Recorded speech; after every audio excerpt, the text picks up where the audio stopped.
नमस्ते दोस्तों, स्टडी 16 में आपका स्वागत है। मैं प्रशांत पाठक आज आपके लिए एक टॉपिक लेके आया हूँ इतिहास से, जिसका नाम है सिंधु घाटी सभ्यता, इंडस वैली सिविलाइजेशन। ये टॉपिक आपके लिए, आप यदि यूपीएससी, एमपीपीएससी या किसी भी सिविल सर्विसेज की तैयारी कर रहे हैं तो उस एग्ज़ाम में आने की संभावना बनी रहेगी। इस टॉपिक से क्वेश्चन पूछे ही जाता है, तो इसलिए मैंने इस टॉपिक को चुना है और आज हम इसके क्वेश्चन सॉल्व करेंगे। आपका पहला क्वेश्चन है, सिंधु सभ्यता निम्न में से किस युग में पड़ता है? तो सिंधु घाटी सभ्यता आद्य ऐतिहासिक काल में माना जाता है। इसको आद्य ऐतिहासिक काल में इसलिए माना जाता है क्योंकि स्क्रिप्ट तो है इसकी अपने पास, लेकिन अभी तक अपन इसको डेसिफर नहीं कर पाए हैं या अपन इसको समझ नहीं पाए हैं, इसलिए सिंधु घाटी सभ्यता को आद्य ऐतिहासिक काल में रखा गया है। और ऐतिहासिक काल वह कहलाता है जहाँ से हमें वहाँ की स्क्रिप्ट मिली है और उसको हम समझ पाए हैं या पढ़ लिख पाए हैं। तो यदि आपसे क्वेश्चन पूछा जाए कि सिंधु सभ्यता निम्न में से किस युग में पड़ता है, तो उसका आंसर होगा आपका डी, आद्य ऐतिहासिक काल। अगला क्वेश्चन है, हड़प्पा सभ्यता का सर्वाधिक मान्यता प्राप्त काल कौन सा है? यहाँ पे क्वेश्चन में उन्होंने पूछा है सर्वाधिक मान्यता है। इसका मतलब ये है कि मैक्सिमम हिस्टोरियंस ने जिस काल को जो सिंधु घाटी सभ्यता है इसके लिए माना है कि इस काल में सिंधु घाटी सभ्यता डेवलप हुई होगी, तो आपका इसका आंसर रहेगा 2500 ईस्वी पूर्व से 1750 ईसा पूर्व। कहीं कहीं आपको 2200 से 1950 का रेफरेंस मिलेगा, लेकिन आप देखोगे मैक्सिमम जो हड़प्पा सिविलाइजेशन है उसका समय काल माना जाता है 2500 ईस्वी पूर्व से 1750 ईस्वी पूर्व। आपको पता होगा इसकी 3 स्टेज रही हैं, तो जो पहली शुरुआती चरण है वो हमें 2500 ईस्वी पूर्व से दिखलाई देता है और जो अंतिम चरण है इसका वो 1750 ईस्वी पूर्व तक दिखलाई देता है। इसके बाद आपका अगला क्वेश्चन है, सिंधु घाटी सभ्यता का विस्तार कहाँ तक रहा है या सिंधु घाटी सभ्यता कहाँ तक विस्तृत थी? तो इसका मैं आपको सीधा आंसर बताऊंगा। पंजाब, राजस्थान, गुजरात, उत्तर प्रदेश, हरियाणा, सिंध, बलूचिस्तान, ये सारे के सारे जो आपको क्षेत्रों के नाम यहाँ पे दिए गए हैं, यहाँ पे सभी जगह सिंधु घाटी सभ्यता थी। आपको पता हो इसका उत्तरी जो सिरा था वो जम्मू कश्मीर में मांडा जिला था और वहीं इसका जो दक्षिणी सिरा था वो दायमाबाद महाराष्ट्र में स्थित था। और यहीं आपसे अगर पूछा जाए कि इसका पूर्वी जो क्षेत्र था तो वो कौन सा था, आपका आलमगीरपुर उत्तर प्रदेश में। और आप देखो कि आपका पश्चिमी क्षेत्र जो था वो बलूचिस्तान में सुतका गेंडोर स्थित था। ठीक है, तो ये आपके नॉर्थ, साउथ, ईस्ट और वेस्ट मैंने आपको पॉइंट बता दिए हैं। अगला क्वेश्चन है आपका, सिंधु घाटी सभ्यता में घोड़े के अवशेष कहाँ से मिले हैं? आपको यहाँ पे मैं ये बतलाना चाह रहा हूँ कि घोड़े के अवशेष को लेके इंडस वैली सिविलाइजेशन में अभी कॉन्फ्लिक्ट है, लेकिन हाँ जो वहाँ से हमें अस्थियाँ मिली हैं तो वो ऐसा माना गया है कि घोड़े की अस्थियाँ हैं। तो जो आपका सुरकोटडा है यहाँ से आप देखोगे कि हमें घोड़े के अस्थि पंजर जो हैं वो प्राप्त हुए हैं, लेकिन आप देखोगे और कहीं भी हमें घोड़े का कोई रेफरेंस या साक्ष्य सिंधु घाटी सभ्यता से नहीं मिलता है। अगला क्वेश्चन है आपका, सिंधु घाटी स्थल कालीबंगा किस राज्य में स्थित है? तो आपको पता होगा कि जो कालीबंगा है वो राजस्थान में स्थित है और कालीबंगन जो है इसका नाम इसलिए पड़ा है क्योंकि यहाँ से काले रंग की चूड़ियाँ प्राप्त हुई थी, जिसकी वजह से इस जगह का जो नाम है वो क्या पड़ गया, कालीबंगा, जो कि अभी वर्तमान में मध्य जो राजस्थान है यहाँ पे स्थित है। अगला क्वेश्चन है, निम्नलिखित में से किस पदार्थ का उपयोग हड़प्पा काल की मोहरों के निर्माण में मुख्य रूप से हुआ है? यहाँ पे क्वेश्चन में उन्होंने पूछा है मुख्य रूप से। ठीक है, तो आप देखोगे कि जो सेल खड़ी है, ठीक है, इसका उपयोग आप देखोगे कि सबसे ज़्यादा किया गया है मोहरें बनाने में। इसके अलावा वहाँ पे तांबे की मोहरें भी प्राप्त हुई हैं। ठीक है, आप सोने और चांदी का भी उपयोग हुआ है वहाँ पे। मिट्टी की मोहरें जो हैं वो सर्वाधिक रूप से प्राप्त हुई हैं, लेकिन यहाँ से उन्होंने अपन से पूछा है कि मुख्य रूप से किस पदार्थ का जो है उपयोग किया गया है, तो वो है आपका सेल खड़ी। अगला है आपका क्वेश्चन, हड़प्पा सभ्यता किस युग की थी? आपसे यहाँ पे जो एज जो है पूछी गई है कि किस एज में हड़प्पा सभ्यता आती है, और यहाँ पे जो मेटल हैं उसके आधार पे डिवाइड किया गया था जो हिस्ट्री को, तो इसलिए पूछा गया है। तो इसमें आपसे ऑप्शन दिया है कांस्य युग, तो आपका यही आंसर रहेगा कि कांस्य युग जो है हड़प्पा सभ्यता से संबंधित है। यानी कि जो इंडिया है, इंडिया में आप देखोगे कि क्रोनोलॉजी थोड़ी सी अलग है। हमारे यहाँ सबसे पहले कॉपर एज आती है, कॉपर एज के बाद में आप देखोगे हमारे यहाँ ब्रॉन्ज एज आती है।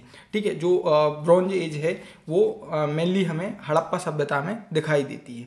इसके अलावा आपका अगला क्वेश्चन है कि हड़प्पावासी किस वस्तु के उत्पादन में सर्वप्रथम थे?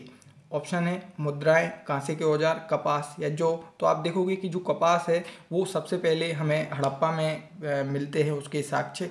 और आप देखोगे कि जो कपास है इसको सिंडोन बोला गया है, ठीक है। जो भी आप मिस्र की सभ्यता हो गई या जो ग्रीक वर्ड है उसमें जो है सिंडोन यूज़ किया गया है कपास के लिए। और ये जो हड़प्पा वासी थे इन्होंने सबसे पहले कपास की खेती की, इसके हमें साक्ष्य भी प्राप्त हुए हैं। इसके अलावा निम्नलिखित विद्वानों में से हड़प्पा की खोज किसने की थी?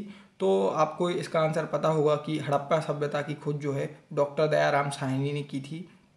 और आपको बताना है कि आर.डी. बनर्जी जो है नाम यहाँ पे मेंशन, वो किस स्थल की खोज से संबंधित थे? तो इसका आंसर आप मुझे कमेंट बॉक्स में बताइए। अगला क्वेश्चन है सिंधु सभ्यता का बंदरगाह कौन सा था, या पत्तन नगर या पोर्ट बोला जाए। तो आप देखोगे जो लोथल था वहाँ से हमें एक पोर्ट प्राप्त हुआ था सिंधु घाटी सभ्यता में। और इसी से हमें पता, ये एक तरीके से सोर्स है या बोले एविडेंस है जो बतलाता है कि सिंधु घाटी सभ्यता में इंटरनेशनल जो ट्रेड है वो हुआ करती थी। इसके बाद अगला क्वेश्चन है पैमाने की खोज ने यह सिद्ध कर दिया है कि सिंधु घाटी के लोग माप तौल से परिचित थे, और यह खोज कहाँ हुई थी? तो आप देखोगे जो लोथल था, लोथल से हमें एक हाथी दांत का पैमाना प्राप्त हुआ था। तो उससे हमें पता चला है कि जो हड़प्पा सभ्यता के लोग थे वो माप तौल के जो परिभाषा है उससे अब परिचित थे। इसके बाद अगला क्वेश्चन है आपका हड़प्पा सभ्यता की खोज किस वर्ष हुई थी?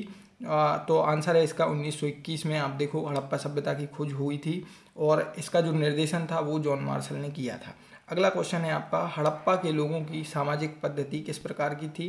तो हड़प्पा के जो लोग थे वो उचित समतावादी थे, यानी कि वहाँ पे आप देखोगे तो इतना ज़्यादा हमें भेदभाव का साक्ष्य प्राप्त नहीं होते हैं। वहाँ पे जो समाज था वो एक इक्वल, या वहाँ पे इक्वालिटी बहुत ज़्यादा थी, और ऐसा माना जाता है कि जो समाज था वो उचित समतावादी था।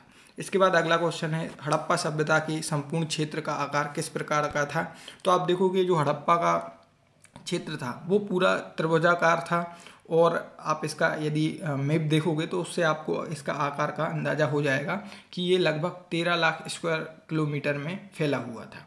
अगला क्वेश्चन है आपका हड़प्पा सभ्यता के अंतर्गत हल से जोते गए खेत के साक्ष्य कहाँ से प्राप्त होते हैं? तो आपसे पूछा गया है हल से जोते गए खेत के साक्ष्य, ठीक है। तो ये आप देखोगे कि हमें कालीबंगा से प्राप्त होता है, और आप जो मिट्टी का हल है वो हमें बनावली से प्राप्त होता है, ठीक है। ये दो क्वेश्चन आपसे पूछे जा सकते हैं जिसमें आप थोड़े से कंफ्यूज हो सकते हो, क्योंकि इसमें पूछा गया है हल से जोते गए खेत, यानी कि जहाँ से हमें हल रेखा की प्राप्ति हुई है, ठीक है। तो उसको वो जो मिली है वो हमें कालीबंगा से मिली है, और हल जो टेराकोटा का बना हुआ मिला है वो हमें बनावली से मिला है। इसके बाद आपका अगला क्वेश्चन है मोहनजोदड़ो कहाँ स्थित है? तो आप देखोगे पाकिस्तान के सिंध प्रांत में मोहनजोदड़ो स्थित था, और ये ऐसा माना जाता है कि जो हड़प्पा सभ्यता थी उसकी एक जुड़वा राजधानी थी, जिसकी एक राजधानी हड़प्पा और दूसरी राजधानी मोहनजोदड़ो मानी गई है। अगला क्वेश्चन है आपका सिंधु घाटी सभ्यता की मुद्रा में किस देवता के समतुल्य चित्रांकन किया गया है? तो आप देखोगे कि सिंधु घाटी सभ्यता में जो प्रोटो शिव या आद्य शिव थे इनको बहुत ज़्यादा निरूपित किया गया है। इनको एक तरीके से एक मुद्रा बताई गई है जिसको अपन ध्यान मुद्रा बोलते हैं, और आसपास जीव जंतु बताए गए हैं, ठीक है। तो उससे ये माना गया है कि जो आद्य शिव थे उनका ये चित्रांकन है, और इसके हमें साक्ष्य भी प्राप्त होते हैं सिंधु घाटी सभ्यता से। आप देखोगे कि जो पशुपति शिव हैं उनकी भी हमें मोहरें प्राप्त हुई हैं। तो ऐसा माना जाता है कि सिंधु घाटी सभ्यता के लोग जो शिव भगवान थे उनकी पूजा करते थे। अगला क्वेश्चन है आपका सिंधु घाटी सभ्यता में बृहद स्नानागार कहाँ पाया गया है? तो आप देखोगे कि जो मोहनजोदड़ो था इस बृहद स्नानागार के लिए बहुत ही फेमस था, क्योंकि यहाँ पे ये एकमात्र जो स्नानागार है ये मोहनजोदड़ो में पाया गया है। और इसके बारे में ऐसा माना जाता है कि ये किसी रिचुअल्स को प्रैक्टिस करने के दौरान जो है जो रिलीजियस बाथिंग होती है उसके लिए यूज़ किया जाता होगा। अगला क्वेश्चन है आपका निम्नलिखित में से कौन सा हड़प्पा कालीन स्थल गुजरात में था? तो गुजरात में आप देखोगे जो लोथल है जहाँ से हमें बंदरगाह की प्राप्ति हुई थी वो लोथल में ही स्थित है। अगला क्वेश्चन है मोहनजोदड़ो का स्थानीय नाम क्या है? तो मोहनजोदड़ो का स्थानीय नाम है मृतकों का टीला। अगला क्वेश्चन है आपका भारत में खोजा गया सबसे पुराना शहर कौन सा था? ऑप्शन दिया गया है हड़प्पा, पंजाब, मोहनजोदड़ो, सिंध। तो आप देखोगे हड़प्पा की खोज सबसे पहले हुई है, तो हड़प्पा भारत में खोजा गया सबसे पुराना शहर था। इसके बाद अगला क्वेश्चन है आपका, भारत में चांदी की उपलब्धता के प्राचीनतम साक्ष्य कहाँ से प्राप्त होते हैं। तो भारत में हड़प्पा संस्कृति में मैंने आपको बताया कि जो मोहरें वगैरह हैं और अन्य जगह भी हमें चांदी और सोने के जो साक्ष्य हैं वो हड़प्पा सभ्यता से प्राप्त होते हैं। इसके बाद अगला क्वेश्चन है आपका, सिंधु घाटी सभ्यता के बारे में कौन सा कथन असत्य है। यहाँ पे रॉन्ग जो है क्वेश्चन पूछा गया है। तो इसमें आप देखेंगे कि जो सिंधु घाटी सभ्यता के लोग थे वो लोहे से परिचित नहीं थे, ठीक है। बाकी यहाँ पे आप देखोगे ये सिंधु घाटी सभ्यता की विशेषताएं हैं कि वहाँ पे नगरीय जो नगर थे वहाँ पे नालियों की व्यवस्था थी। इसके अलावा वहाँ पे ट्रेड का काफ़ी डेवलपमेंट था। इसके अलावा आपको पता ही होगा कि जो सिंधु घाटी सभ्यता है वो मातृ देवी की पूजा करते थे और यहाँ से मातृ देवी की सबसे ज़्यादा हमें मूर्तियाँ प्राप्त हुई हैं। अगला क्वेश्चन है आपका, मांडा जो कि जम्मू कश्मीर में स्थित है कौन सी नदी के किनारे स्थित है। तो इसका आंसर होगा चेनाब नदी के किनारे स्थित है। अगला क्वेश्चन है आपका, हड़प्पा में एक उन्नत जल प्रबंधन प्रणाली का पता चला है और ये जगह अभी न्यूज़ में भी है। आपको पता होगा कि यहाँ पे एक मैरीटाइम म्यूजियम ओपन किया जा रहा है। तो आप इतने में ही समझ गए होंगे कि जो धौलावीरा है वो एक जो आप बोला जाए तो उन्नत जल प्रबंधन प्रणाली से संबंधित था और जो मैरीटाइम म्यूजियम है वो लोथल में खोला जा रहा है। Thank you for watching this video. Please like, share and subscribe my channel.